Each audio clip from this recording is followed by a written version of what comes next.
Hi, I have a mic and a pulse, and this is a compilation of my 5-part series analyzing every single perk in Starfield to figure out what they do and what game mechanics they point to, which, given that it's every perk, is all of them. Now updated with some info from the recent Q&A. While I'm a little late to the party, considering advanced copies and early downloads have already started, if you prefer frame-by-frame analysis to data mining, don't mind the occasional footnote, and have a hearty meal to get through, then welcome aboard, bon appetit, and without further ado, Episode 1. Physical or metaphysical? So the physical skill tree we only saw half of in last year's trailer, hereby abbreviated LIT, but we can now see the entire thing with both low-level and fully leveled skurks. It has 16 skills, which can be lumped into about 5 categories: sneaking, scampering, striking, surviving, and sacred. Under sneaking, we have just basic sneaking to cover detection and sneak attack damage, and concealment, which is more advanced, and as it has a hooded figure and a ninja as its patches, with both of them having their faces covered, it could function as a disguise perk, since if a courier with insert whatever the most ludicrous appearance your courier ever had was here could blend in with the Legion just by wearing their dead boss's dress, there's no reason you couldn't put on a Crimson Fleet spacesuit and blend in with the boys. The scampering category has a perk that's just a guy taking his mark and then sprinting, probably improves movement speed and oxygen consumption, and would be a good choice for anyone who wants to run the red mile. A backflippy perk that looks like either dodging or general acrobatics, and while leaping isn't as much of an issue when you have a jetpack, it might also govern the slides your character does a couple times in the trailer, perhaps giving you better aim during them, as we can see in Lit that time does slow down a little during them. We also have good old-fashioned weightlifting to make sure we can stay athletic while carrying a planet's worth of loot. Under striking, we have a basic punching skill, a more advanced martial arts skill that likely either unlocks melee attacks other than uppercuts, or just lets you perform those uppercuts faster, and neuro strikes, which seems to be the equivalent of paralyzing palm, as it builds up this status on your enemy that matches the EM damage icon. Though it seems to have inconsistent effects, as this mercenary hit with a weapon that inflicts is stunned, but this creature doesn't get stunned but loses 20 levels, and I believe it's legendary status, as while most enemies have a square level icon, some have one that looks more like a rank insignia and get 3 extra health bars. Some enemies also have fancier insignias than others, which doesn't grant more health bars but might improve their stats and loot.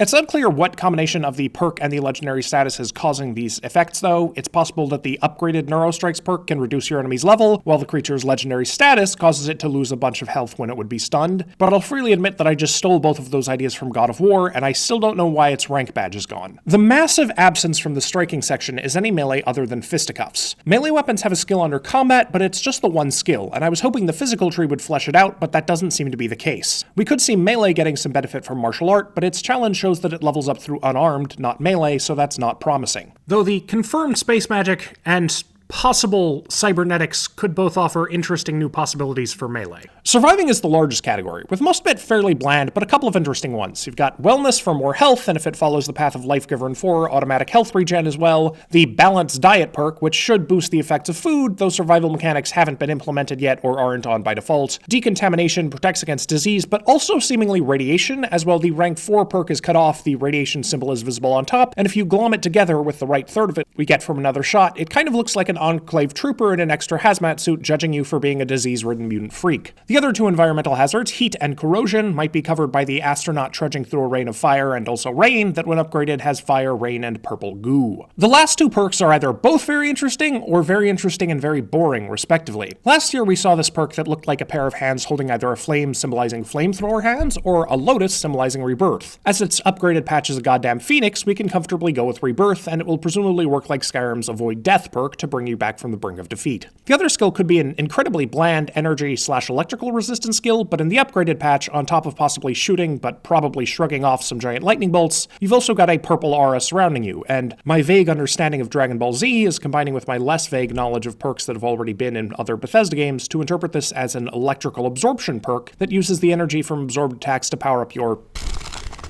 something. Could be space magic, which we saw in the trailer, could be cybernetics, could just be stylish. But either way, we now come to the sacred perks. It's a bit of a strange description, but 2 of them are undeniably religious in their appearance. One depicts someone meditating, first on a single atom, then on the entire Starfield logo, or at least a similar design probably representing the whole universe, with the intermediate perk we saw in Lit showing the 7 chakras, suggesting that you are not just contemplating the universe, but actively channeling its energy, with what Wikipedia says is the Ajna chakra, associated with the third eye and mind, still visible in the final image. Channeling cosmic energy could in some way affect the use of space magic, but this perk is likely perfectly paired with this other one, which starts with a third eye design that seems to incorporate a touch of circuitry and strongly resembles this sign from Lit in neon, showing a man with his third eye being open, connected to a bunch of other people through circuitry, which gives off heavy cybercult vibes, and I speculated might be connected to the religious group known as the Enlightened, which I speculated might be a cyber cult, because it's clearly established that cybernetics exist in the setting by the presence of the cyberneticist background. We can now see the final form of that perk, which progresses to a man at prayer with lotus petals around his head that seems like a somewhat scaled-back representation of the crown chakra, which normally is depicted as a lotus with 1,000 petals, and while religious symbols can have many shades of meaning, someone with their crown chakra open usually has either reached enlightenment of some sort or is well on their way to doing so. Unfortunately, we don't see any cybernetics in the trailer, and it seems like this space magic, which based on visuals does seem to be connected to the artifacts, will be what gives us our neat edge in combat rather than cool abilities granted by cybernetics. However, while we haven't seen anyone with cybernetics, we also haven't seen any confirmed members of the Enlightened, so that connection remains plausible. Additionally, we only saw 12 seconds of Sidonia, and given that Sidonia doesn't seem to be able to go half a day without an incident before the player even gets there, it seems likely that they could also have a lot of people with cybernetics. Unfortunately, if Bethesda doesn't want to show us cybernetics, we're not going to see them, as while I can go over every frame of this trailer with an NPC in it to look for prosthetics, and have, I think, the editor who made the video could do so first and remove them, so the only visual we've got is this concept art on the wall of Felipe Nogueira's office that seems to have an astronaut with prosthetic legs, which he might just like the look of, but seems like it could be significant if it's going on his wall. So yeah, that's about it for part 1. So without further ado, episode 2, Friendship is Magic! Illusion Magic. So, since we've seen the whole thing in both this year's and last year's trailers, we actually have confirmation on almost everything on the social tree, which you use to cook food, collect loot, command allies, control enemies, convince the neutral, and capitalize on business opportunities, with the specific mechanics of those skills more in doubt than their broad function.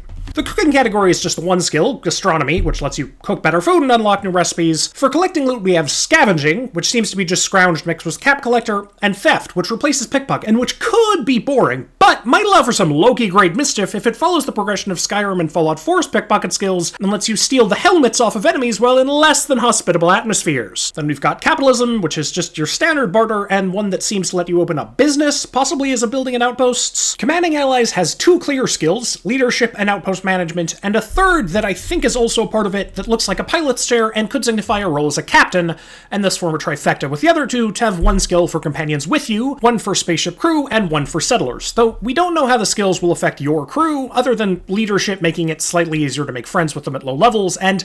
conceivably allowing you to have more than 1 companion at high levels, as the patch upgrades from having 1 person following you to a crowd, and almost at the very end of the trailer as the music is swelling, we see you, Vasco, and a 3rd character on an alien world together, which could just be someone you're with as part of a quest, but could be a 2nd permanent companion. What gaining affinity with your followers accomplishes is unclear. Likely candidates are unlocking companion quests, leveling up their skills, and just general stat boosts, though we do see the companions at the beginning of the game already have some max skills without friendship built up. Additional editor's note: there was a section here debating whether companion skills would give your skills a bonus or replace any of your skills that were lower leveled. The Q&A has confirmed the bonus theory, and it seems likely that your leadership skills could increase the size of these bonuses. Then come the control skills, which are basically just illusion spells reskinned. Minor development from Lit is that diplomacy is no longer a rank 1 skill, so you'll need to get a little social experience before you can get the proper pacifist options. Major unknowns are A, whether you can use them in dialogue, like Terrifying Presence in New Vegas,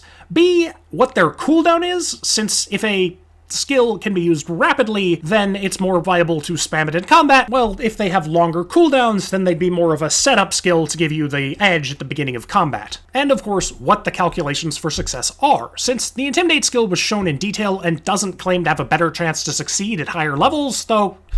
it probably does, and that's just implied. One interesting possibility is that different alien species with different temperaments might be susceptible to different kind of effects, since while the PC in the trailer has a 100% chance to apply any of the effects to this Thorn Mantis, despite its fearless nature, players who aren't in dev mode might have to factor that into their attempts, with something fearless being resistant to intimidation, whereas something cautious might be easier to intimidate, or something perhaps territorial could be more easily frenzied. This could theoretically even apply to human enemies, with Varun cultists being zealous and thus crazy enough to frenzy, but difficult to intimidate, while ecliptic mercenaries, being only in it for the money, might be a little easier to calm down. Though that is, of course, me just saying things that I think would be cool, rather than any kind of actual evidence-based conclusions about the game. Either way, I suspect analyzing dinner guests with a lifeform scanner is a faux pas in most cultures. For convincing people, we have your basic persuasion and bribe skills with bribe called negotiation. Oddly, the skill-related checks don't seem to be the safe bets I thought they would be, as this guy, while heavily influenced by a bribe, is also not that likely to take it, though it's also entirely possible that your character just isn't very good at bribing people.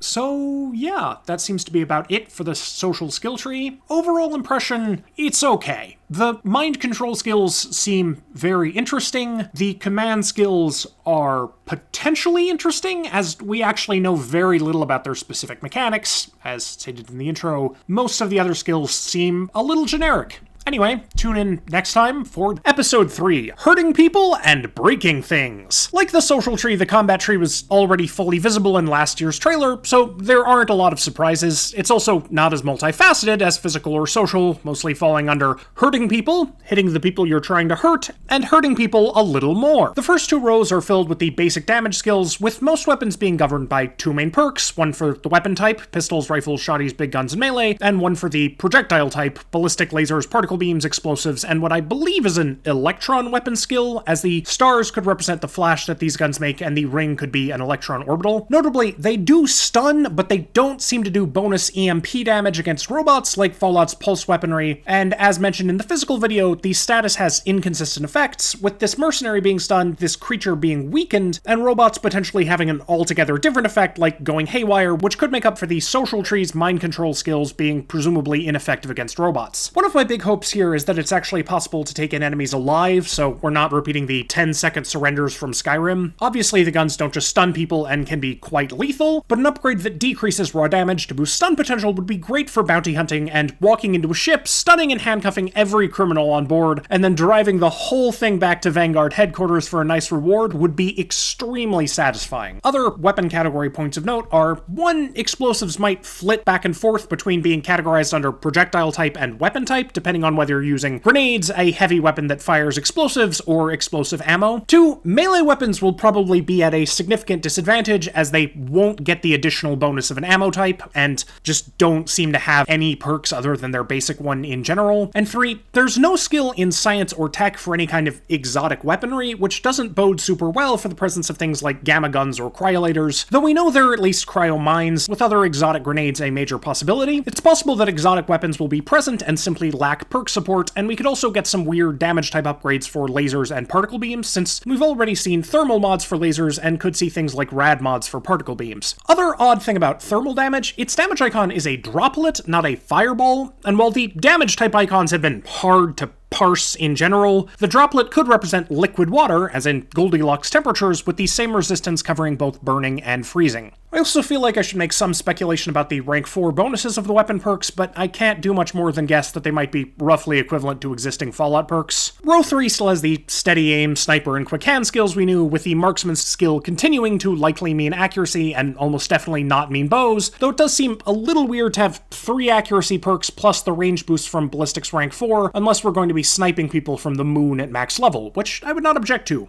While nothing in the last row was ever confirmed, 4A went from a bulletproof vest with a few holes to a fully armored guy getting shot, and 4B went from a normal kneecap to someone taking an arrow to the knee, so still confident that those represent armor piercing and either actual limb damage or just limb-based disruption, which should be quite helpful since without VATS we're going to have to go for headshots the way God intended, shooting an enemy in the knee and then executing them while they lay writhing on the ground. 4C could represent the precision of critical hits, but also looks fairly similar to the tech tree's targeting control skill, and thus could also function as a time-slowing targeting system. I initially discounted this possibility as VATS is a basic feature in Fallout, and having this game's VATS equivalent be very high-leveled seemed unlikely, but VATS actually is pretty powerful, so being high-tier makes some sense. If this is true, then marksmanship might actually handle criticals. As promised, no real surprises. My overall assessment of the tree is that it's serviceable, but lacks panache. The weapon variety seems good, and the rank 4 skills are probably worth grinding for, but it doesn't seem like you'll be doing much with the skills that you couldn't just do somewhat worse without them. Part of that might be the lack of VATS, which did a lot of heavy lifting in terms of integrating Fallout's RPG mechanics with its gunplay, and was where a lot of Fallout 4's most powerful perks activated.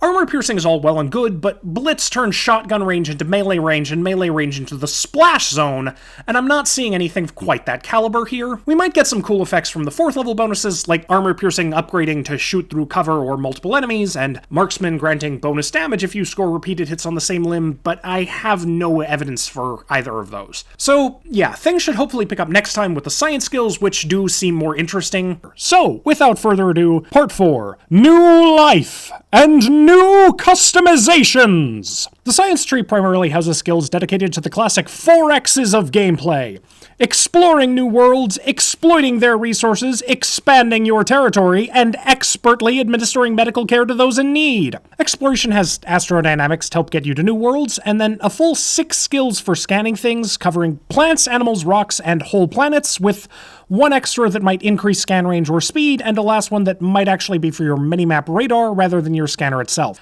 Astrophysics is the only scanning skill with confirmed mechanics and does focus on the act of scanning itself, but others might relate more to the subject being scanned, such as botany giving you more resources from plants and xenobiology giving you bonus damage against aliens. We haven't been told whether you need to fully upgrade your skills in order to fully analyze a plant or creature, with the 2 main pieces of evidence being A, we can have outposts gather resources from local plants and animals, but only with the right skills, which supports the idea that you would need to improve your relevant skills somewhat in order to learn what resources you can get from a local creature. But B, you can make money by completely scanning a planet and selling the data to other nerds, which supports the idea that you wouldn't need to upgrade your abilities to scan something fully, as that would require you to master at least 3 skills before you could ever make money off of your scans. As Bethesda wants to encourage a wide variety of playstyles, including chill nerd who just wants to look at all of the plants, I'm leaning towards option B. Geology doesn't seem to require you to scan the rocks you're mining, but could also affect your ability to locate resources, especially from orbit, as in real life finding oil deposits is one of the major drivers of geologist employment. And we can see in some scans that there are some resources on planets that have what looks like a rarity marker and might need higher skill levels to detect or harvest. Speaking of rare resources, we can see formulas that include elements labeled L and HN, which are not real-life elements, as well as CN for copernicium, an incredibly heavy element that has only been created in laboratories as it's too unstable to exist in nature. These elements could have been created through some kind of alien technology, much like Mass Effect's Element Zero, though it doesn't seem like they're anywhere near as coveted, as the planets that have them don't seem to be crawling with miners and bristling with defenses. They could also be what the floating alien structures are made out of, though the gravity tech does clearly affect other materials as well. For exploiting those resources, we've got 4 skills for the different types of upgrades you're researching, 1 skill that might affect your research itself, either increasing the speed of projects or the number of projects you can run at once, and 1 that has the same gear and drafting equipment motifs as the other research skills, but with the focus on the blueprints themselves rather than anything on the blueprints. My best guess is that it could be used to reverse engineer equipment, breaking it down in order to learn how to replicate the item itself, its upgrades, or potentially even its legendary effects, as it is a presumably quite powerful tier 4 skill. Other notes about research: 1, we know you can have labs staffed by crew on both your spaceship and outposts. It's unclear how they work, but as we don't see any kind of research score on the research menu, I'm guessing that each scientist handles 1 project at a time, with the player also getting 1 of their own, with higher-leveled research projects requiring higher-leveled scientists to carry out, and perhaps the hardest projects only being available to the player themselves. 2, neither the melee weapons nor the spacesuits we've seen have a modification section on their stat blocks. When it was just melee weapons, I thought they might not be customizable at all, especially since we didn't see any modified melee weapons in either trailer. We know for a fact that there are helmet/spacesuit mods, because A, they have their own skill, and B, the research menu has a helmet mods option. So I guess that some of the elements of the user interface are just on a need-to-know basis and will be revealed once they become relevant. It still seems like it should be there in case you find a modified piece of loot, but perhaps there's some rule that you can't find loot with any mods you couldn't make yourself, sort of like how Fallout 76 won't drop legendary versions of some items until you have their blueprints. I'll grant that armor and melee weapons being customizable isn't a shocking revelation to anyone who hasn't been deceived by my previous videos, but when your hobby is to analyze footage for info, and that info has been hidden because it's not aesthetically pleasing, you can go a little crazy. Now, for expanding your glorious space empire, you have outpost development, which should help with things like getting more resources and and possibly colonizing a wider variety of worlds, as your basic wind turbines and solar panels aren't going to do much good on Pluto. It also helps us build even more scanning systems, in case your other scanning options weren't good enough. There are also two more expanding skills that are weird to figure out. One of them might not even really be in the category. 4B is clearly outpost related, as it has the standard flag and buildings of the outpost perks, but instead of the usual habitat bubble, its patch depicts what appears to be the cover of Sim City. As building a whole city would be ruled out by tech limits, governing one should be a social skill, and taking over cities/planets as more of a faction thing. I'm guessing it might be some sort of automation process, allowing you to send a couple of robots with some building materials onto a planet to build their own outposts while you sit back and rake in the chloro side lanes. 4A has been baffling me since we first glimpsed it in last year's trailer. If there's a round object or logo in these trailers, I have looked at it, and I can say that it's not a Chronomark watch, it's not Constellation's compass logo, it's not any of the crosshairs we've seen, it's not the space station from the teaser, it doesn't quite look like the alien rings, it's not this tattoo on Emil Pagliarulo's hand, and it's not a freaking astrolabe. I put it in this category because I thought it looked kind of like Constellation Satellite if you removed the solar panels, with them potentially being added back in the higher perk tiers, and thus could be related to space stations, but going back over it, the perk doesn't look more like it than it does anything else, and thus must remain unexplained. And while you're exploring space, exploiting its resources, and expanding your empire, you're probably going to need to expertly administer medical care to yourself or others / those in need. I don't have a lot of comments on the medical skill, other than that it's odd that the original perk description only said it affected medkits when we know there are other healing items such as healing pastes. Perhaps their inclusion was implied. So, those are, or possibly aren't, the perks. My overall assessment of this skill tree depends heavily on whether the skills I completely made up functions for actually do the cool things I made up. But the exploration stuff looks good, and I'm definitely looking forward to traveling the galaxy and completing the Pokedex. The research, on the other hand, actually seems a little limited. I definitely find it weird that there don't seem to be any research options for spaceship components, but I do have a theory about that. I'll elaborate on the tech video. But I also have a theory that that theory is wrong, so be sure to tune in next time for Episode 5. Some assembly required.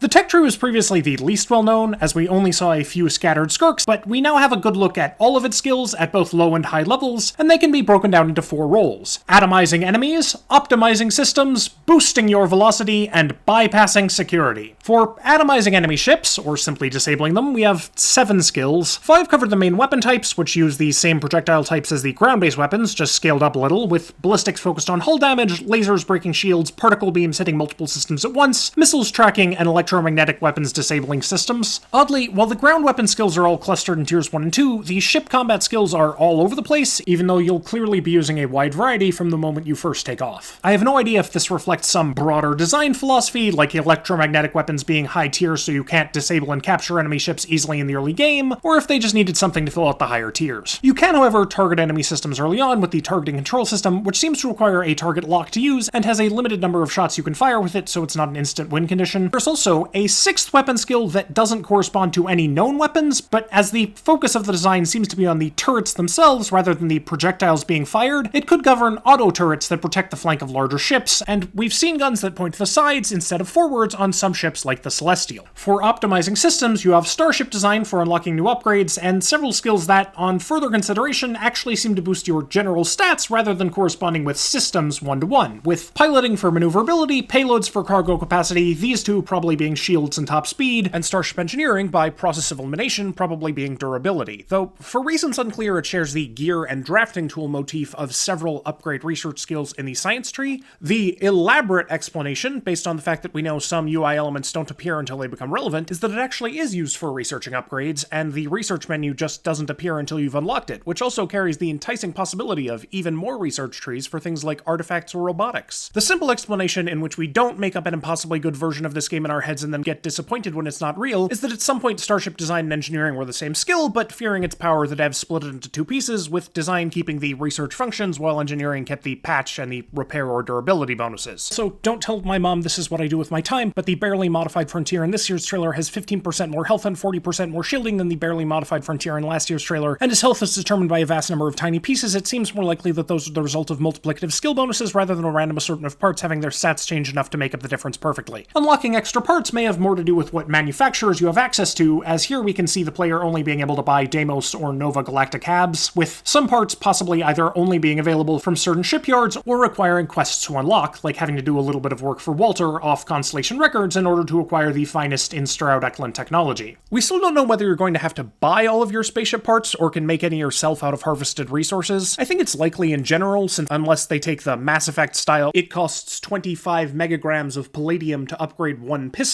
approach, there's no clear sink for the resources your 30 automated mining facilities will be gathering, and the higher ranks of Outpost development do prominently feature spaceships, suggesting that you can upgrade your manufacturing facilities. While it's not connected to any of the tech skills, there's also a lot of potential weirdness in this game's crew system. Like in Fallout Settlements, every crew member seems to both need a place to sleep and a place to work, here called passenger slots and crew stations, but with one very confusing additional element, which is that some systems have an additional crew capacity/rating stat, which on some systems is as high as 2, on others as low as a quarter, and completely absent on many others. It's not super clear whether higher numbers are better because you can have more crew benefiting a system, or lower because a crew member could run multiple systems at once, or whether the ideal is 1.25 because you can have 2 crew members but one can multitask. It also doesn't seem to be linked directly to companion skills, as there are systems with crew capacities that don't have corresponding skills, and systems without crew capacities that do. We also have some evidence of automation, as one of the 2x1 habitat sections is a computer core that doesn't list a specific function in the shipbuilder, but could let you set up a crew-replacing mainframe in an interior customization menu. Todd Howard did say that you could sort of have a ship crewed by robots, and while my initial thought was that that meant you could have robot crew members, but they'd lack tech skills and thus be worse than a normal human crew, he could also have meant that an AI could run your ship's functions. Next up is the Boosting Your Velocity category, with 2 boost back skills. I'm guessing the basic is just speed or fuel consumption, with the more advanced one allowing for either combat bonuses like slowing time when aiming, or for fancier aerial maneuvers like these little dodges. Finally comes the Bypassing Security category, which covers lockpicking for standard security systems and robotics for more lethal ones. Robotics has already been confirmed to grant bonus damage to robots and presumably turrets, but I think it's also very likely that it will be involved in this game's version of the automatron system, as we've seen both concept art of different Vasco customizations and at least 5 different robot designs, all using the highly customizable Lunar Robotics Type A chassis. 6 if you count the mechs, which seem to be a bit short on limbs in most shots and a bit stylized in the animated trailer, but still clearly have the same body type as Vasco, if a bit bulkier in the limbs. I'd say that points to them being in-game, since it would make animating them a lot easier, but the QA that just came out said that mechs have been banned since the Colony War ended and are too ruined to be usable, so unless any of the factions you encounter are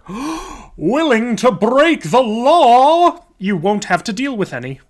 My assessment of the tech skill tree is that it's pretty good, with the ship customization and piloting both looking like a lot of fun, though it is a little more heavily geared towards just running all of the many ship weapons and systems than I'd like. I'm also somewhat annoyed or disappointed that the ship weapon skills are all repeats of ground weapon skills, not because I think there shouldn't be ship weapon skills, but because I'd prefer the synergy of having combat cover the handheld weapon types and then having tech give bonuses to the projectile types of both ground and ship weapons, which would free up a massive chunk of the combat tree for more real perks and more melee weapon skills. Obviously, the notable absence is anything related to ground vehicles. I'm quite okay with rovers not being in the game, since if you just scanned a planet, landed at one point of interest, and then drove to any nearby ones, you wouldn't really have time to stop and scan the roses. Mechs I'm still holding out for in a DLC or at least a set piece. Allow me my denial. I worked so hard on this. And I guess that brings us to the end of the series. I feel like I should end this by rating the entire Toddam skill system, but I can't do so fairly without having played the game, so you'll have to settle for some broad observations. First, while I previously wasn't sure they should have removed attributes, I now think that's a good choice, since given this game's emphasis on technology and research, you'd end up with 6 strength skills and 23 intelligence skills. Though having some total physical or tech score you could draw upon to roleplay or solve problems sometimes could be workable. Second, it's spread a little thin dealing with so many different gameplay styles and mechanics. While there are a lot of skills, 83 in total, about a third of those are just covering basic skill functions like weapon damage and gear upgrades, and that goes up to at least half if you throw in simple stat buffs like wellness and weightlifting. While the skill tree is full of skills is not exactly a shocking statement, the skills in this game are also its perks, and having so much basic stuff like flat weapon damage heavily limits the amount of cool stuff like adrenaline rush or nerd rage you can have. However, the skill system does include some room to grow in the DLC, with each tree having room for 3 or 4 more perks and the potential for added skill tiers or just wider trees to fit in whatever new ideas the devs think of. So yeah, that's what I'm comfortable saying at this juncture, and for anyone who watched the whole series, I have just one non-monetary favor to ask. If there's anything in these videos that was actually new information, could you just put it in the comments so I could maybe make a couple more shorts and get the word out on some of them? And remember, for more exciting Starfield information, wait 2 weeks and play the game. Peace out.